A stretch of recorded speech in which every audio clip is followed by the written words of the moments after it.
and welcome to this Positive About Down Syndrome Lunchtime webinar. And today we're talking about maternity experiences, the good, the requires improvement, and the outstanding. We're going to share with you some lived experiences, and I'm hoping it's going to bring about quite a lot of discussion at the end. We've got quite a lot to get through, so I'll whiz through the introductions and then we'll get onto our lived experience.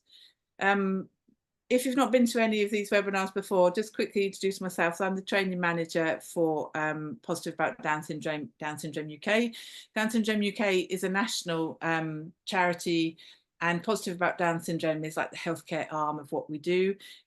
We've been going nearly 7 years now, and we work together with professionals as well as supporting parents through hopefully most aspects of bringing up a child with Down syndrome. We've got a big interest in maternity care, as you know, and we're a parent-led charity, and we consider ourselves to be experts through experience. So we know what a good experience is like, and we're empowering our parents to make sure that they are getting that. They know what a good maternity experience is like. And we work with local hospitals, universities, most healthcare providers that our children come across, making sure that that best experience, that best practice is happening throughout the UK. You know, our remit, we have quite a high expectations of what we want to do. We want to reach every expectant and new parent of a baby with Down syndrome, making sure that they've got access to the support that they need, they've got that peer support. And we let you know as professionals our lived experience, so that you can, well, hopefully it'll make a difference to the practice that you're in. So as a charity, this is where we're quite well populated with people. So we've welcomed over 300 babies with Down syndrome through our online network of support. And so we have new parents, we have nursery school parents, we now have school primary school parents, and obviously, well, there's hopefully you'll know that there's loads of ways that we support our parents through every aspect, like I said, through every aspect of bringing up a child with Down syndrome. Just to show you that we are a credible organisation, we did a little survey last year to see if people are listening to what we're saying, they believe what we say, and they trust what we say. And thankfully, the response to that was good. So part of the things that we've been doing over the last 7 years is we've been looking at how women were given the news that their baby has Down syndrome, and previously in the past, it has not been as good as we would want it to be. So we had this published, it was about 3 or 4 years ago in the British Journal of Midwifery. Now we've repeated that study for women that had babies over the last 2 years. We're calling it the Warwick Report, because it's been worked on by the University of Warwick and a PhD student there. So just it's about to be published. So, you know, if you're on any of our close Facebook groups for maternity professionals, then we'll let you know when that's been published. So the orange bar is our previous report from 4 or 5 years ago. And the blue one is our Warwick report. And the questionnaire, we asked our families, were they given information and did they feel they had enough support? And in our latest one of results, they seem to be getting less information, but more support. I mean, it's marginal. I mean, do take a look at our published report when it's done. But there is a shift, but it's still, I would say, there's still work to be done in terms of like a snapshot of the results that we found, that a lot of women go on to screening without much thought as to, you know, what the implications might be of that screening. They felt, I mean, this is, I know that you have time constraints and there isn't much that you can do about that, but it is felt by the families that they didn't have enough time. They felt they didn't have enough time to discuss their screening. There's still that, I don't know about pressure, but this is how parents feel, how women feel, that termination would be the expected way, but none felt any pressure to continue. So we're looking into that more in depth in terms of the effect on mental health. We found that a lot of women said they weren't given enough mental health support through their pregnancy and beyond. And they felt that they weren't given enough reassurance of the future of their having a child with Down syndrome. And obviously there is really good practice there, but again, you know, we want to make sure that that negative experience is not there. We want every woman to have that positive experience. So if you wanted to take a look about the results of our survey, this is more to do with the mental health aspect at the moment. It's the bit that we're getting published. But 37% felt the attitude of healthcare professionals had a negative impact on their well-being. Thankfully, it's generally not the midwives. And you know that the words that you use when you're talking to women about their baby having Down syndrome, you know that those words are going to stay with them forever. So those negative experiences stay with them forever, and they may have a long-lasting effect on their mental health. Like, I'm sorry, I know this must be devastating news for you. This is a double negative there. But conversely, you know, if you give them those positive words and that good experience, they stay with them forever as well. And it makes a massive difference going forward with their baby with Down syndrome, bonding with their baby, and their own positive outlook on having a baby with Down syndrome is massively affected by, you know, those positive words. Congratulations, your baby is beautiful. Very, very simple. We think it's likely your baby has Down syndrome. There's a lot of support to help you as a family, and even a great support group nearby. Very simple things make the world of difference to our families. I'm just quickly mentioning the antenatal care pathway, because I know Elaine's going to be talking about her experience at a hospital local to me, and we do have the antenatal care pathway for pregnancies suspected or diagnosed with Down syndrome. This is really blurry, I'm sorry, but hopefully Tracy may be able to put in the link in the chat, a link to this antenatal care pathway, which we developed with St George's Hospital and Professor Baski in London. And we know that it's making a big difference for the outcomes for women and for the babies. You know, basic summary of it talks about the benefits of continuity of carer, the fact that 20% of babies with Down syndrome going to deliver prior to 37 weeks, and not encouraging going beyond 39 weeks because there's an increased risk of stillborn due to, you know, placental dysfunction, and ensuring there's the extra monitoring and planning towards the end of those pregnancies.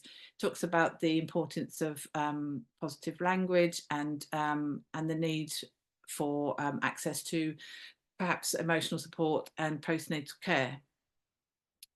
It's not mandatory pathway by any stretch, but it is recommended, and we do encourage hospitals to have a similar pathway within their hospitals. So I'm going to swiftly pass on to Elaine. Elaine is, like I say, is a mum of Noah. She's local to me. Noah's just over two, and I run the local Down syndrome support group here, and I met Elaine when she was pregnant. So she had well, she'll tell you all about it. So she's going to tell you what was good about her experience, and hopefully you can see and hear her fine. So I'm going to hand it over to you, Elaine. Hello. As Lou said, my name's Elaine, and my son's Noah, and he's 2 years and 4 months, and I delivered him at St Helier Hospital, and that's where obviously all my care was taking place. Apologies if I keep looking off because I'm reading my notes. So I had the screening at 12 weeks, and it came back 1 in 4 for Down syndrome and 1 in 10 for Patau. So at that time, I actually felt very positive that if my child had Down syndrome, it wouldn't be a problem. There's, you know, I had nothing to worry about. I was just very worried regarding the Patau. Emily, the screening midwife at St Helier, gave me results over the phone and the further options. So I decided to have the safe test. And again, Emily called with the results, and it was high for Down syndrome. Emily was great. I have to say, I was so pleased with all my care at St Helier. I can't complain about any of it. She was very warm, very caring manner, not negative at all. I wish I could remember exactly what she said, but it was 3 years ago. I just know that I felt very positive with what she was saying. once I digested the news, it was a lot harder to accept that actually my baby would have Down syndrome, and actually would I cope. I'm a single mum, the dad's in the picture, but we don't live together. So yeah, I wasn't as joyous about it as I thought I would be. So I did call her back and asked if I could come in to discuss in person the implications of all of this, and she was very happy for me to go in. Like she did over the phone, she put me at ease. Everything she said and did was done in a respectful way. You think of all the worst case scenarios, and she helped me realise that yes, it's going to be challenging, but there are many positives as well, and to not just focus on what you deem as the negative side of things. She made me feel very comfortable, and I left knowing 100% that I would be keeping my baby. She also gave me some information to take home, which included information on Get On Downs, which I went to the following session, and I've been going ever since. When I was pregnant, I didn't go all the time because I had to go to work. But yes, I go very regularly. And if it hadn't been for Emily and Get On Downs, they were very invaluable to my emotional and mental health throughout my pregnancy. The pack also included the Nobody Told Me book from Pads. Reading the other people's stories was what I really needed at the time, and the aspirations of young people with Down syndrome reassured me of the possible future for Noah. So that book was exactly what I needed as well. It really, really helped.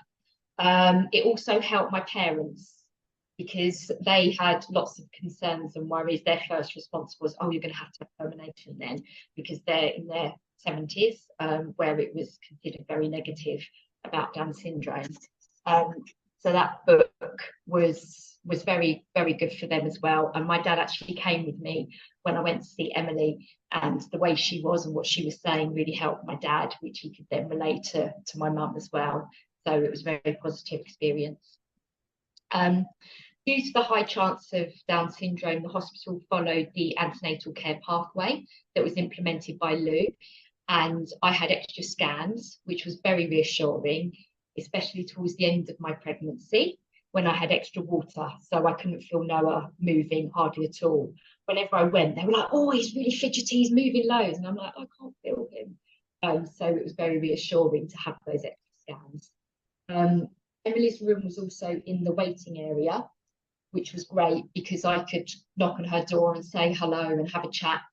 I felt like her door was always open, and I could talk to her whenever I was there. I had an extra scan at 35 weeks and 6 days, where my Doppler reading was high, and I was admitted to the ward, and I had a cesarean the next evening. So Noah was born at 36 weeks exactly. I do often think that if I hadn't had that extra scan, what would have happened?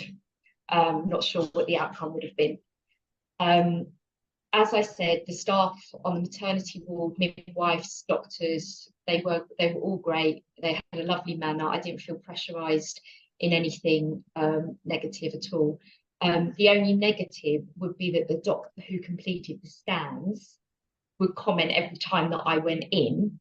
You know, if I changed my mind, the option was still there. Was I happy with my decision? He was very subtle, but it was also always a passing comment that he didn't need to say, because he knew I was keeping Noah. So that was the only negative in my experience. I feel very lucky that I had a positive experience, and being in Sutton and at St Helier. Excellent. That's me. That Emily is the screening midwife at our local hospital, and Get On Downs is the group that the local support group that I run, and that's where I met Elaine. So Elaine has to go because, like I say, her son is next door. Does anybody have any pressing questions that they would like to ask Elaine before we move on? I don't have access to the chat at the moment, but Tracy, if there's anything that comes up. Otherwise, anything that comes up, I can always ask Elaine and get back to anybody if they've got any pressing questions. Can't see that anybody's coming up with anything. So Thanks, Elaine. Thanks for sharing your Okay, experience, and I'll see you soon. yes, bye. Cheers. Thank you very much. Okay, so moving on. I'm going to move on to Jennifer, who's Jennifer is she's the training coordinator here at Down Syndrome UK.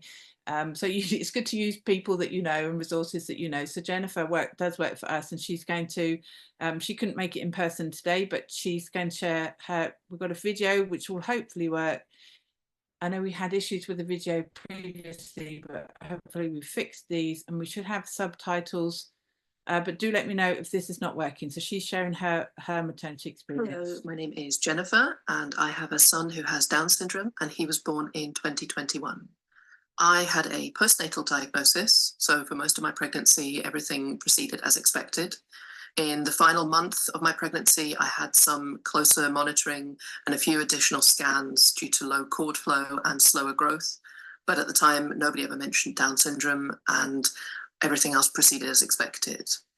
I also had an unplanned home birth because the labour proceeded very quickly, and I was then transferred to hospital after. But when he was born, everything was fine, and we were very lucky that he and I were both healthy.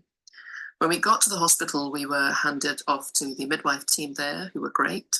And I think at the time I was still in a bit of shock due to how the birth had happened. But my partner got there, and we felt relieved that that experience was over and that everything was fine. Not long after that, they told us that a paediatrician was going to come to examine our son, and I assumed that was probably just the typical newborn checks that they do with every baby. The paediatrician then came, and I think the only way I can best describe the way that he examined my son was that he treated him a little bit like a specimen. He examined him from head to toe and sort of made noises like, But he didn't actually say anything to me or to my partner during that time, and never mentioned anything until he was finished, and this went on for quite a while. After he'd finished examining him, he took a step back and he said to us, "When you look at your baby, is there anything that you notice about him?" I think I didn't really know what to make of that question, and I sort of said, "What do you mean?" And he said, "Is there anything that stands out about him to you?" And I said, "What do you mean?" And he said, "He has some markers of Down syndrome." And that was all he said. He didn't elaborate at that point. I think I was in shock. I was trying to process what he'd just said. I think I said something like, "Are you sure?" or "What does that mean?" And he said, "I'm not certain, but I'm rarely wrong about these things." And then he said, "We're going to do further genetic testing." And pretty soon after that, he left the room. There wasn't much of a discussion. There wasn't much of an opportunity to ask questions. And there definitely wasn't any kind of reassurance or anything positive about the way the news was delivered. And I would say our experience of receiving a diagnosis can be split into pretty much two even aspects, which one was with the pediatrician and one was with the midwives. And the midwives were wonderful. After he left the room, I think they were kind of left to sort of pick up the pieces. I was crying, I was very upset, very confused, very scared. And they came back in and they were incredibly reassuring, incredibly positive. I remember one of the things that I think was on my mind at the time was my older son, who was 3 at the time and was at home with his grandparents. I remember saying to one of the midwives about my son, "He's such a positive little boy, he's such a happy little boy." And she just said, "And he still will be, and so will your other son." And I think that was the first glimpse at an idea of that things would be okay, and the first positive messaging. We were pretty soon after that moved to a private room, and we ended up in hospital for 5 days and spent those whole 5 days in a private room, which I really appreciated because I think they understood it would have been difficult to be around other mothers who'd had a more typical birth experience. During that time, we saw a different pediatrician as well, and she was a little more positive. I remember her emphasizing that Down syndrome really was just one aspect of our baby. And she said, "I want you to think about all the other aspects of him and what will shape him and inform who he becomes. And the most important aspect is who his parents are. And Down syndrome is really just one part of him. And I felt that was a good way of looking at it. But in those early days, there was a lot of medical information, and I felt not a lot of positive examples of how our life might be with him, especially looking back now. And I know how wonderful he is and what a wonderful experience it is to be raising him. And I think there wasn't a lot of that there, but the midwife team were all wonderful. I felt they didn't treat him any differently. In fact, a lot of them came in and said how everyone on the ward was talking about how we'd had such a beautiful baby, and they were trying to take it in turns who got in to see him, because everybody wanted to see this beautiful baby we'd had. And that was a wonderful way of feeling positive in those early days. And all of the midwives who interacted with him and with me were nothing but positive, and also very accepting of the feelings that I was going through and the fact that I needed to process it, and I was in shock and upset in those early days. But I think looking back now, I realize what an impact that first experience of diagnosis had on me, and how the words of the pediatrician really stuck with me. I think I felt, looking back, as if he almost didn't want to be the first person to say it, and he was hoping that either one of us would bring it up first. But it felt very cold, very functional. There wasn't any positivity. And I think that had an impact on my mental health for quite some time afterwards. And I think I would want people to know how much of an impact that first person who mentions the diagnosis can have on the parents. And that it is important, I think, to include positivity and to allow time for the parents to process it and ask questions. And I think we weren't really given that. And I think now that I know so many wonderful positive things about having a child with Down syndrome, and how really normal our lives are with him and what a joy he is, I wish that there had been some of that in the first diagnosis, because it felt like a shock to both of us. And from the pediatrician, I felt there was not a lot of support and no positivity. And I think it could have made a real difference to the early experience of raising our son and getting to know him. And I think we were lucky to have such a good midwife team around us. But unfortunately, that first diagnosis is something we look back on as a very difficult and negative experience for us. Even though raising our son is a wonderful and positive experience, and he's a joy for our family. So I think some of that could perhaps be reflected in a diagnosis. Okay, so that's another point of view, a different experience. And I'm just going to show you one more video and then tell you more about what we do as an organisation, and hopefully we can have a bit of discussion about, you know, if you've picked up anything that you didn't really already know in terms of dealing and supporting families with Down syndrome. So Kirsty's one of our members, I guess, of Down syndrome UK, and she's going to tell you about her experience, and then we can start a discussion. Hello, my name's Kirsty. I have a little boy who has Down syndrome, and he was born in 2019. When we got the phone call from the team after our 12-week scan, we were given the news that he was high chance for Down syndrome, and it was the phrase high chance, not high risk. She was very positive in how she delivered the news and very pragmatic. She asked us what we wanted to do with that information. She didn't suggest or push us towards any particular decisions. She really let myself and my husband take in the news that she was delivering and see where we were and what we wanted to do with that. Ultimately, we decided that our baby was who they were, and we wouldn't change how we progressed with our pregnancy. So we decided against doing any further tests to find out for sure one way or another. We had our 20-week scan, and baby was progressing nicely. Everything was developing exactly as it should. They said at that appointment, we cannot tell you if your baby has Down syndrome or not. We can simply tell you that everything is developing as it should do at this point, which was wonderful. we went on to have a wonderful pregnancy, which is full of excitement, anticipation, as it should be. And when we gave birth, he was about a week early. The moment he arrived, I looked at him and I thought, oh, he's got Down syndrome. I can see it in his face. I asked the team that evening, I said, I think my child has Down syndrome. What do you think? And the midwife came over and she looked at him and she said, maybe the only way to know for sure is to have a blood test. They may have planned to do those tests anyway and were letting me have a little bit of time just to enjoy my new baby. I'm not sure. But either way, I asked them to do the blood test and those results came back a week later. I was in hospital at that point, having been readmitted for me. And we were taken to a side room, so I had some privacy. The consultant came in and she said, we've looked at the results, we've counted the chromosomes, he has an extra copy of chromosome 21, and that means he has Down syndrome. And I remember saying, are you sure?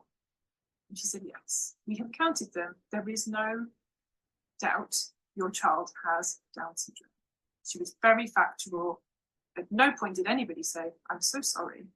They just said, this is what it is. He has Down syndrome. And the midwife who was with me, I was upset. It was a lot to take in. And I was crying. And she said to me, do you want to give your baby a cuddle? He's the exact same baby that he was 5 minutes ago.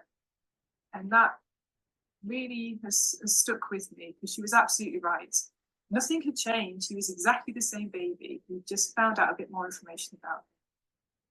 The consultant came back when my husband was there so that he had a chance to absorb the news along with me and ask any questions. And again, she was just very straightforward and to the point. He kind of said, you know, will he have a normal life? Will he do the same things as his older brother? And she said, of course he will. Of course he will do all the things that your older brother will do. He will learn to walk, to talk, to push boundaries, to be a mischief. He will need the same love, care and attention as your older child will. She said the first 2 years of his life really aren't going to look all that different. He's going to need love and care, same as any other baby. And the tone of that news being given to us really set us up for how we then responded to the news. It wasn't something to feel sorry about. It was just what it was. He has Down syndrome. It's a thing. It's okay. And the only person in the hospital who came in and said, oh, I think you've had some bad news today, haven't you? And I said, no, we haven't had bad news today. We've had some news. And to her credit, she said, oh, yes, I'm sorry. I meant some life-changing news. And I said, yes, life-changing news. That fits. Bad news does not. Nobody treated us like we had received bad news. Everybody was just, this is what it is, and it's going to be absolutely fine. Okay, there you go. So we're hoping that we've given you a range of experiences that you may not have been aware of, and how that might have affected the parents who lived those experiences. So I'm just going to briefly go through a couple of slides, and then we can see if you've got any questions or discussion points after. So if any of you've been to our training before, one of the main points is of how we think you can best support your families of children with Down syndrome is making sure that you've got a contemporary understanding of Down syndrome. I'm sure all of you do, making sure that you don't have that outdated idea of what Down syndrome means in the 21st century. And by having that contemporary understanding, you will lessen that family stress and vastly improve their mental health. It's very simple. And challenge attitudes comes up again in other slides, because as you can see, you know, in one of the stories, a pediatrician jumped in and was very negative and very cold. And that had a profound effect on Jennifer. And we're hoping that, you know, as maternity professionals, you might try and challenge those out-of-date attitudes and explain, you know, the coldness of an experience like that can have quite a profound effect on the family. So Another thing that we always advocate is always using person first language. And I know it's not the case for different disabilities, but for Down syndrome, do always talk about babies with Down syndrome, children with Down syndrome, not Down's babies, because within our community, we think that if you're going to use Down syndrome before the child, it dehumanizes our baby. And that again can have a profound effect if you're going to go diving in there with, your Down, the Down's baby. What the parent hears first is Down syndrome, and if they don't know anything about Down syndrome, they may at that point think that's a negative thing, and it can, like I say, have quite a profound effect on them. So just a few top tips. We have on our website best practice guidelines, but these are, just a few extra. Think about your language. Like I've said, it can have a profound effect on how they bond with their baby. Don't be sorry. Don't constantly refer to the fact that their baby has Down syndrome, because again, if they need time to process it, that can have quite a negative effect on them. Make sure you've got a contemporary understanding. Don't assume that parents know a lot about Down syndrome. I think Elaine said at the beginning that although she was okay when she was given the news that their baby had Down syndrome, she was just scared about the other syndromes, but when it came down to it, she was quite nervous, the actuality of having a baby with Down syndrome. So, and we do find in our latest survey that people that have had women that have had a positive screening result sometimes get left because they assume that, they are okay with that and they got the information they need. So don't assume that parents know a lot about Down syndrome. You know this already. Have high expectations. Don't assume that children with Down syndrome can't reach those milestones and can't achieve what parents might want them to achieve. See individuals and don't generalize. We get quite a lot of, perhaps very simple throwaway comments, which are intended in a positive way, but actually have the opposite effect. Be aware of diagnostic overshadowing. I mean, that's a whole different talk altogether, but we do find lots of cases of diagnostic overshadowing where medical professionals will say, well, that's because they have Down syndrome, and actually, they're constipated because they're constipated, not just because they have Down syndrome, or they can't breastfeed because they have Down syndrome, but it turns out they have a tongue tie, things like that. Just to be aware. So how we can support you as professionals, you may know about our closed Facebook groups and our support network that we have from diagnosis, from screening to beyond. They're safe spaces where they can, especially in the Great Expectations, it's a very safe space for mothers, and we have a separate dads group where expectant parents can talk about their fears, their worries, and they may, from talking it through, they may decide they don't want to continue with that pregnancy, but also, and some expectant mothers may have a baby with a different condition or without Down syndrome, but everyone we've spoken to said that it was the right place for them to be at that time. So we're quite proud of that. Elaine mentioned the Nobody Told Me book, which is given to all of our parents that join our Great Expectations group, or sometimes they may get that at a hospital. But we found from talking to our parents that is a really good way of letting them know what life with Down syndrome is like in the 21st century. and that book in itself sometimes answers a lot of their questions. We have a postnatal book. You can access that online, as well as we are able to provide free maternity packs to maternity units. But so go on our website and sign up for those, where you can get some free resources. This one, the Little Orange Book of Knowledge, we don't give that out actually. It's more to support groups, but you can access that online and signpost your families to accessing that online, and that gives parents more of an idea of what appointments to expect and what will go on in those appointments, and about benefits and about teeth and all sorts of postnatal things that they need to know. We have, if you came to our webinar last week where we had all the technical difficulties with the videos, which we didn't have today, which I'm really pleased about, our heart surgery experiences, we're very proud of that as well, that we have a buddy system supporting families that go through the if they have to go, their baby has to go through heart surgery.